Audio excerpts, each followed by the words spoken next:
BDS v Park Slopu zahteva za odgovornost strani New York Timesa. In kako motiti mednarodni ekosistem, ki spodbuja naraščajočo kulturo antisemitizma, obrekovanja, ustrahovanja in diskriminacije. Raziskujemo nove pravne odzive na to grožnjo. Sem Elana Mazel-Diamond in to je Basic Law. Torej, dobrodošel nazaj v oddaji, Mark. Najlepša hvala, da si tukaj. Hvala, da ste me povabili. Vedno je privilegij. Torej, 29. maja je Njac, ki zastopa institucionalnega delničarja New York Timesa, podjetju izdal uradno zahtevo. Vse to je povezano s Kristofovo kolumno, seveda. V njej obtožuje izraelske varnostne sile, da na grozljive načine zlorabljajo palestinske zapornike. Vključno z uporabo psov za vse vrste spolnih napadov. Kar je seveda ne le obrekivo, ampak tudi smešno. Ne napadate novinarjev, ne napadate urednikov. Imate drugačno teorijo primera. In glede na to, da sem v zadnji epizodi dejansko govorila z Alanom Deršovicem o tem, kako težko bi bilo tožiti zaradi zaščite prvega amandmaja, res me zanima, kaj ta primer oziroma vsaj to pismo poskuša doseči in kako se ne zaleti v ta zelo, zelo visok standard zaščite svobode govora v medijih.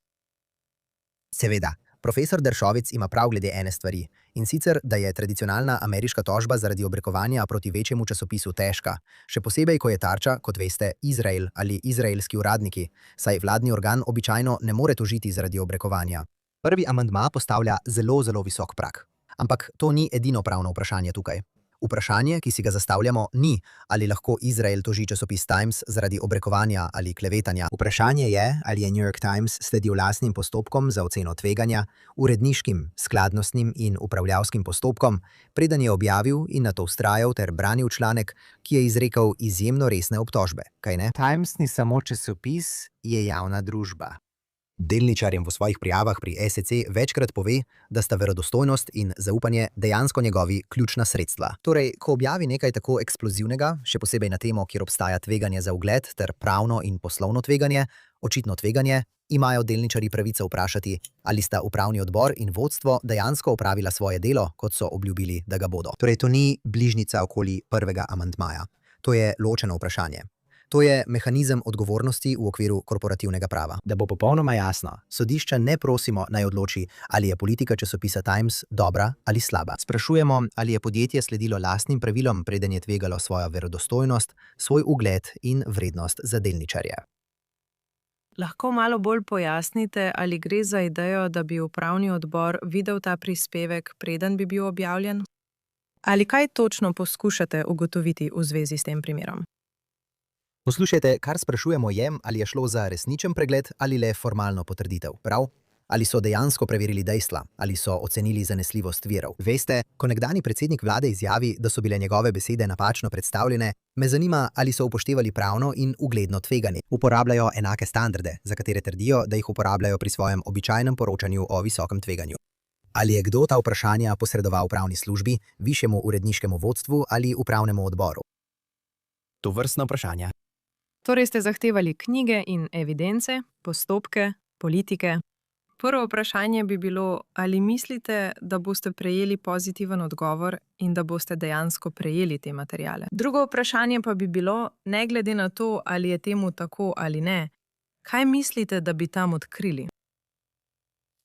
To je dobro vprašanje. Če so pametni, in do zdaj ni bilo nobenih znakov, da so pametni, ampak če so pametni, bi nam dali vse, kar zahtevamo, ker v teoriji ne bi smeli imeti ničesar za skrivati. Zdaj obstajajo 3 možnosti, ko nekaj dobimo. Prva možnost je, da ima časopis Times resen postopek in so ga upoštevali. Odlično. Če je to res, nam samo pokažite zapise. Druga možnost je, da imajo resen postopek, vendar so ga tukaj obšli. To je resen problem upravljanja. Tretja možnost je, da sploh nimajo smiselnega postopka za to kategorijo tveganja kjerkoli. In to je prav tako resen problem upravljanja. Delničarjem tudi ni treba dokazovati, da je bil končni članek obrekljiv, preden lahko postavijo ta vprašanja, ali so osebe s fiduciarno dolžnostjo v družbi dejansko spremljali resno, predvidljivo tveganje. Zelo smo blagostavljeni, da imamo v naši ekipi ljudi, kot je Annette Allon-Beck, ena najpomembnejših in najvplivnejših profesoric korporacijskega prava in prava vrednostnih papirjev v državi. Imamo svetovalce, kot je gospod Gary Epstein. Gary je zdaj upokojen, vendar je bil nekoč vodja globalne prakse na področju korporacijskega prava in prava vrednostnih papirjev pri Greenberg Traurig, eni največjih odvetniških pisarn na svetu. Imamo resne, vplivne in pomembne ljudi na tem področju, ki usmerjajo tožbo in nam pomagajo iz ozadja. V tej epizodi bomo v bistvu pregledali nekatere izmed različnih pravnih potez, ki ste jih nedavno naredili, in poskušali to povezati z razpravo o Park Slope ter tudi o črni listi Izraela pri ZN. Vse v enem, če ne še v čem drugem. Zato želim, da gledalci vedo, da se ne bomo osredotočili samo na to.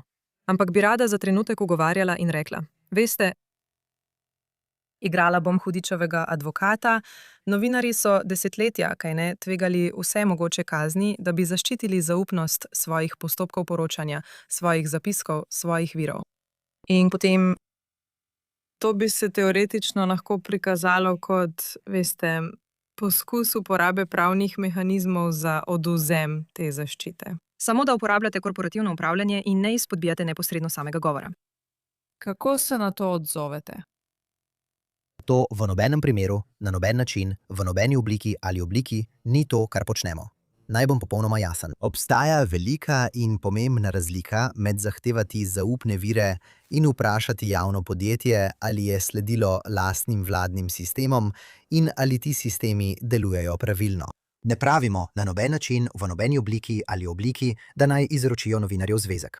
Pravimo, da ko javno podjetje delničarjem pove, da je verodostojnost njihovo ključno sredstvo, nato pa objavi kolumno, ki vsebuje resne in celo bi rekel smešno lažne obtožbe, imajo delničarji pravico vprašati, ali podjetje spoštuje lastne politike. Poglejte, sodišča so sposobna narediti te razlike. Prav imajo, obravnavajo občutljive materiale. Lahko redigirajo, kar je treba redigirati. Lahko obstajajo seznami privilegijev, odredbe o zaupnosti. Če je potrebno, je lahko tudi pregled v zasebnosti sodnika. Bomo zagotovo omejili vsakršno gradivo, ki bi lahko razkrilo vir, prav? Občutljivost v uredništvu je resnična skrb, vendar to ni popolna imuniteta pred korporativnim upravljanjem. Prvi amandma ščiti novinarstvo, vendar ne ukinja fiduciarnih dolžnosti. In če se zdi, da obstaja dober razlog za domnevo, da so bile fiduciarne dolžnosti dejansko kršene, kakšen je naslednji korak? Če ponovno odprejo evidence, pojdimo skozi postopek in pokažejo resen postopek v dobri veri. V redu. To je ena možnost. Ne strinjamo se s člankom, vendar pravo korporativnega upravljanja govori o postopku, ne o rezultatih.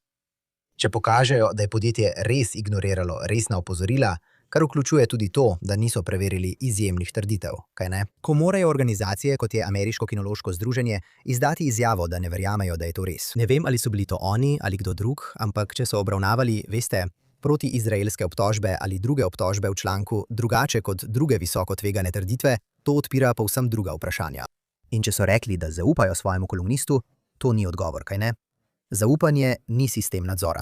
Javno podjetje ne more prenesti takšnega korporativnega tveganja samo zato, ker ima oseba znano ime, kaj ne? Pravzaprav, bolj kot je pisec ugleden in bolj kot so njegove trditve nenavadne, bolj pomemben postane postopek, ker se sicer spremeniš v Združene narode, kaj ne? Kjer, da zapolnimo to vrzel, prestiž postane nadomestilo za dejansko preverjanje.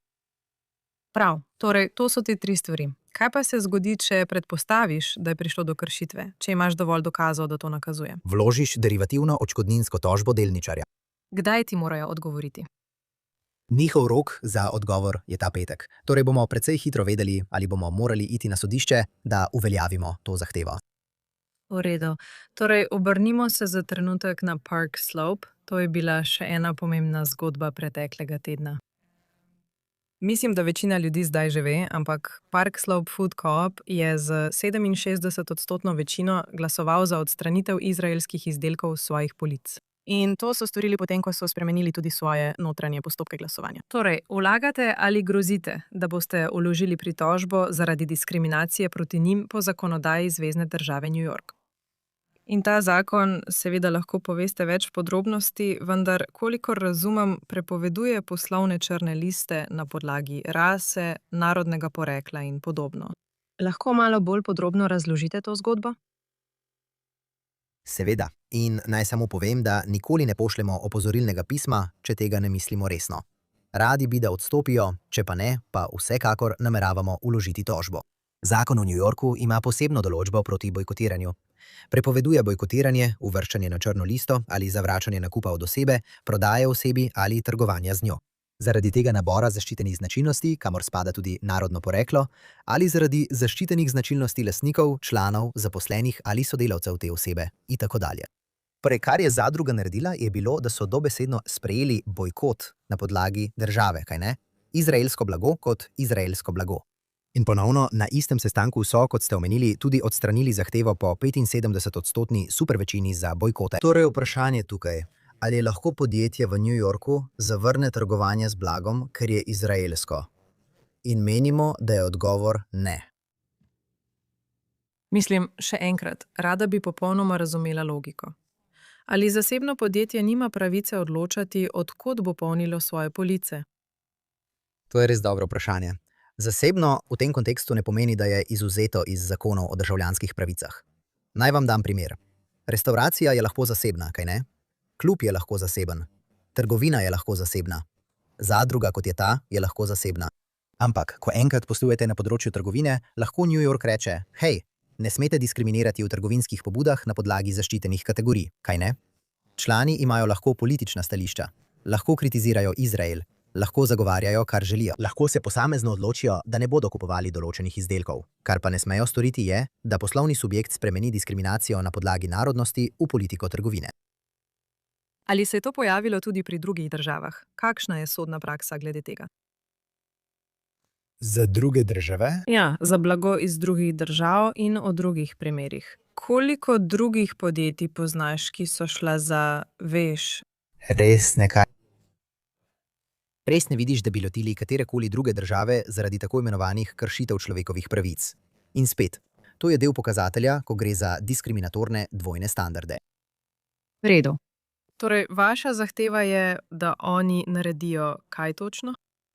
Da prekličejo bojkot, da ponovno napolnijo police? Da oni. Vse je zgoraj našteto. Nehajte diskriminirati, resno, to je resnično. Zelo preprosta zahteva je, da nehate diskriminirati in vsi vaši problemi izginejo. Ampak ali ni to, kar se je tukaj zgodilo, v bistvu povezano s tem, da so to šli in objavili? Če bi bili samo podjetje, ki se je odločilo, da ne bo več prodajalo humusa, recimo, od določenih dobaviteljev, povezave ne bi mogli dokazati.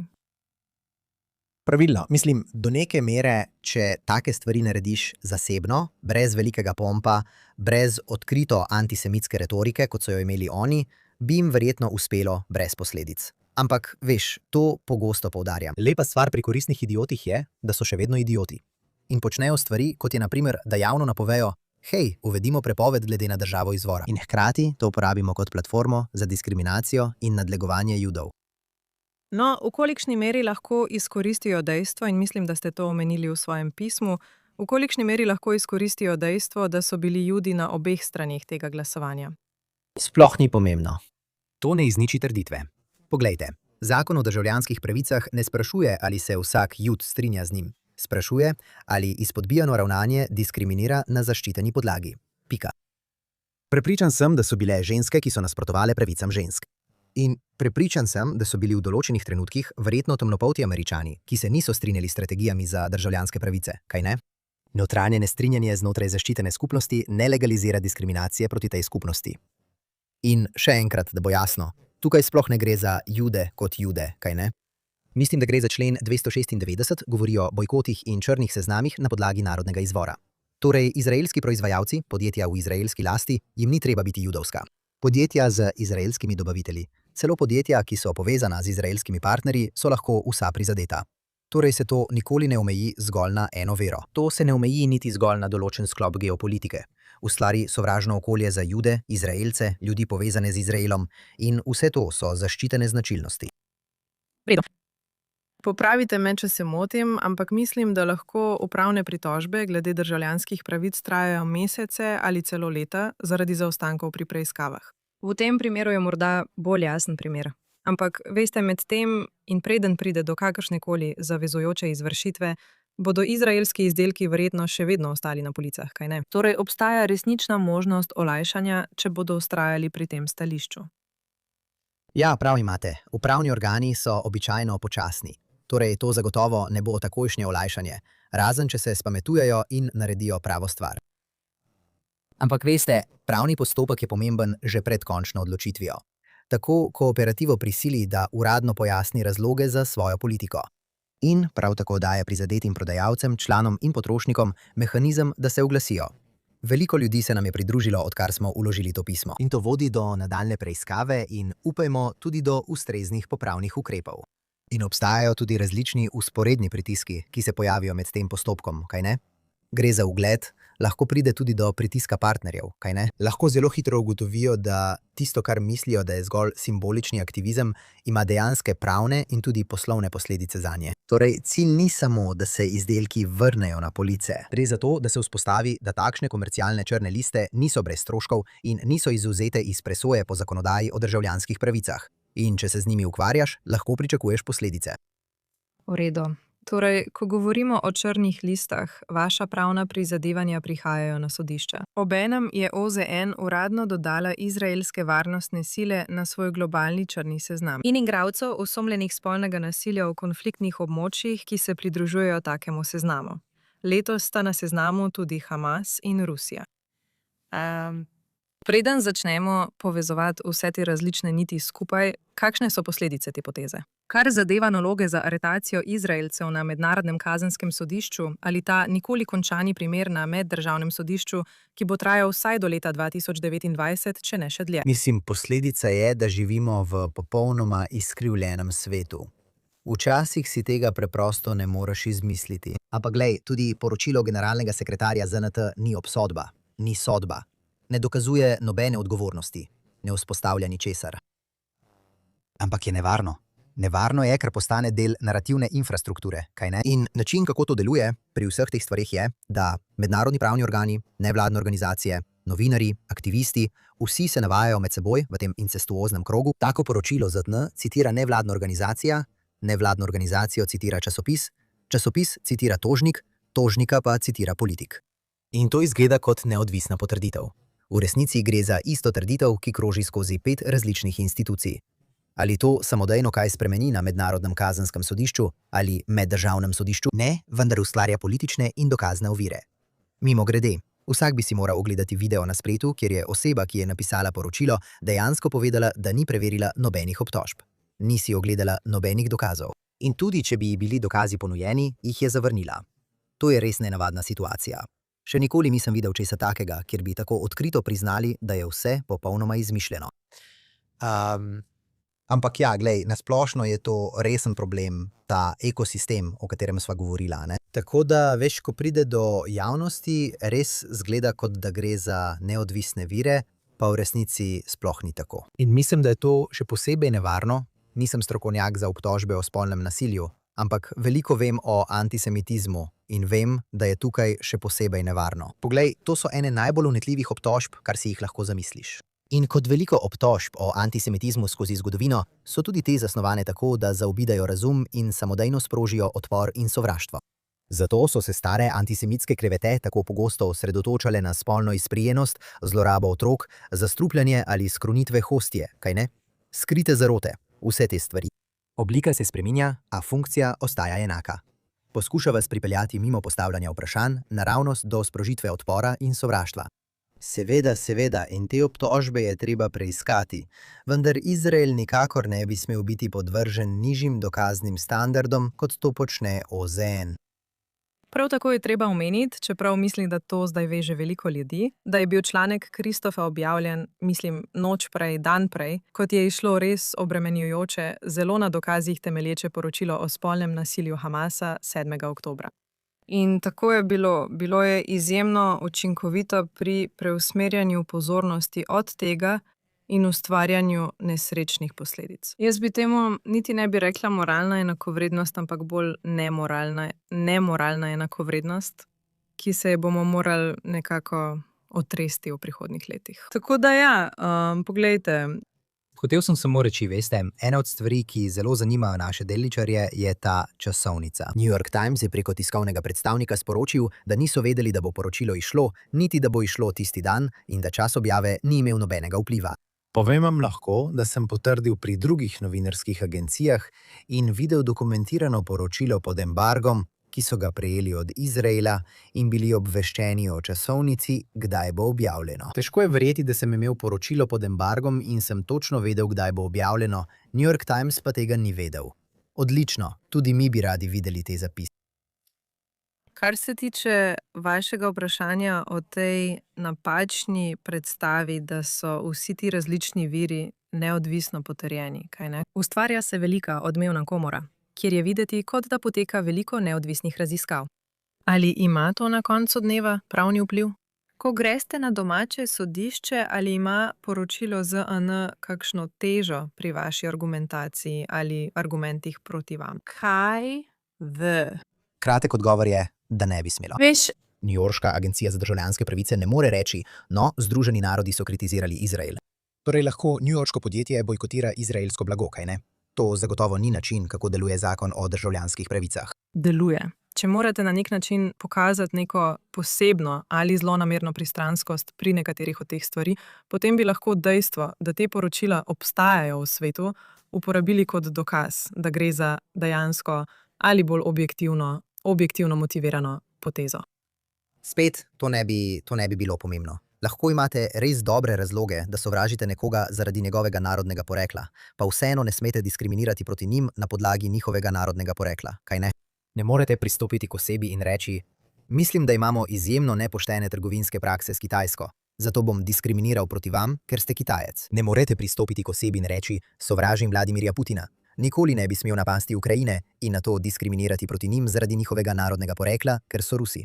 Na enak način ne morete reči: sovražim Izrael zaradi X, Y ali Z, ali pa mi ni všeč deta Netanjahu in zato bom vas diskriminiral, ker ste Izraelec ali ker ste Jud. Ponovno, veste, korporativno, če se vrnemo k New York Timesu, korporativno upravljanje ne pomeni, da je recimo OZN izdala poročilo in zato upravni odbor Timesov ni imel obveznosti nadzorovati tveganj. To nima nobene povezave z dejansko fiduciarno dolžnostjo. Zdaj, seveda, imate prav, to je del dejanskega ozračja. To bi lahko pojasnilo, zakaj so te obtožbe krožile, vendar na noben način ne daje imunitete diskriminatornemu ravnanju. In ponovno, ko prijete do Timesa, to ne odgovori na vprašanje, ali je podjetje sledilo svojim lastnim standardom. Torej, na vaše vprašanje, veste? Poročilo naredi naše skrbi, mislim, še bolj nujne, ne manj nujne. Ker FAIR pokaže, kako hitro lahko takšne smešne, nepreverjene, šibke obtožbe postanejo zelo uradno zveneče globalne novice. In prav zato institucije potrebujejo postopke in standarde ter na koncu odgovornost. V redu, to bi bil močan zaključek, ampak imam še eno stvar, ki bi jo rada izpostavila, za katero mislim, da si jo ti omenil tik pred oddajo. Omenil si, da si dobil dovoljenje za vložitev tožbe zaradi obrekovanja proti Franceschi Albanese. In rada bi ti dala minuto ali dve, vem, da si zaradi tega zelo vesel, rada bi ti dala minuto ali dve tebi in tvoji super zvezdniški ekipi z gospodom Epsteinom in podobnimi. Ampak nam daj minuto ali dve ozadja o tem in poskusi to povezati z nekaterimi vprašanji, o katerih smo danes govorili. Ozadje primera. V Koloradu smo vložili zvezno tožbo v imenu krščanskih prijateljev, izraelskih skupnosti in kristjanov za Izrael proti Franceschi Albanese, ki je, odvisno od tega, koga vprašate, bodisi trenutna, bodisi nekdanja posebna poročevalka ZN za palestinska ozemlja, zaradi obrekovanja, trgovinske obrekovanja in protipravnega vmešavanja, ker je javno obtožila naše krščanske prijatelje, ki so preprosto krščanske dobrodelne organizacije, ki podpirajo Izrael, da so sokrivi zelo resnih mednarodnih zločinov, vključno z genocidom, apartheidom, vojnimi zločini in zločini proti človeštvu. Ponovno je napadla te ameriške krščanske dobrodelne organizacije in njihovo povsem zakonito, dobrodelno, versko podporo izraelskim skupnostim lažno prikazala kot nekakšno sodelovanje pri kaznivih dejanjih. In ponovno to je zelo pomemben primer. Preizkuša, ali lahko oseba povezana z ZNN preprosto izkoristi ugled svojega položaja za navidezno legitimiranje obrekljivih obtožb proti zasebnim ameriškim organizacijam in na to poskuša izogniti odgovornosti z uveljavljanjem diplomatske ali funkcionalne imunitete. Sodišče se je že osredotočilo na to vprašanje. Dejansko je magistratni sodnik januarja odredil dodatno pisno pojasnilo o tem, ali funkcionalna imuniteta ZN sploh zajema vročanje sodnih pisanj in kateri standard velja, kadar tožniki trdijo, da je ravnanje preseglo uradni mandat, kar pa mi trdimo, kaj ne? Torej, ta primer je spet o odgovornosti za obrekljivo zlorabo pravnih postopkov. Ni samo kritizirala Izraela, kaj ne? Uporabila je avtoriteto svojega položaja ali nekdanjega položaja, da je te dobrodelne organizacije obtožila sokrivde za določena kazniva dejanja. To ni pretiravanje. To niso, veste, politične žalitve. To so obtožbe in so vplivale na naše stranke. Povzročile so resnično škodo ugledu in gospodarsko škodo. Tako da nas je prav ta teden OZN obvestila, da nameravajo posredovati v njenem imenu. In spet, njihov pričakovani argument bi bil, da je bila Albanese strokovnjakinja na misiji in ima zato funkcionalno imuniteto itd. To je najmočnejša različica njihovega argumenta. Veste, konvencija o privilegijih in imunitetah Združenih narodov ščiti strokovnjake na misiji za uradna dejanja, vključno z določenimi besedami, izrečenimi ali napisanimi med misijo. Toda ključna beseda tukaj je funkcionalna, v izrazu funkcionalna imuniteta. To ni osebna imuniteta, to ni diplomatska imuniteta, to ni dovoljenje za obrekovanje zasebnih dobrodelnih organizacij. Torej bo naš odgovor spet zelo preprost. Jasno bom povedal, ničesar nimamo za skrivati. ZN lahko zaščiti uradno delo ZN. To ne spremeni njene osebne politične kampanje, obrekljivih napadov, ustrahovanja in nedopustnega poseganja v delovanje zasebnih ameriških organizacij v imunsko ravnanje samo zato, ker si ob imenu napiše naziv ZN. Torej, želeli ste vse to lepo povezati. Park Slope, New York Times, črni seznam ZN in ta primer. Kako bi to naredili v le nekaj stavkih? Nasplošno, če bi moral temu dati nekakšen povzetek oziroma rdečo nit, bi rekel, da to, kar počnemo, ni cenzura. Gre za odgovornost. Če je obtožba resnična, bi moral vsakdo lahko pokazati svoje dokaze. Če je bojkot zakonit, bi ga morala zadruga lahko zagovarjati po zakonih New Yorka. Če močne institucije, vključno z OZN, širijo ali izvajajo protiizraelske obrekovalne trditve, ne da bi upoštevale pravila, ki veljajo za vse ostale, ima tudi judovska skupnost pravico uporabiti zakon, ne glede na to, ali gre za New York Times, Francesco Albanese ali samo OZN. No, še naprej bomo spremljali vaše delo in dejstvo, da ste te izzive resno vzeli in poskušali uvajati novosti, je navdih za vse nas. Vi in, moram reči, tudi druge organizacije. In vedno cenim priložnost za pogovor. Srečno. Hvala, da ste me povabili, hvala.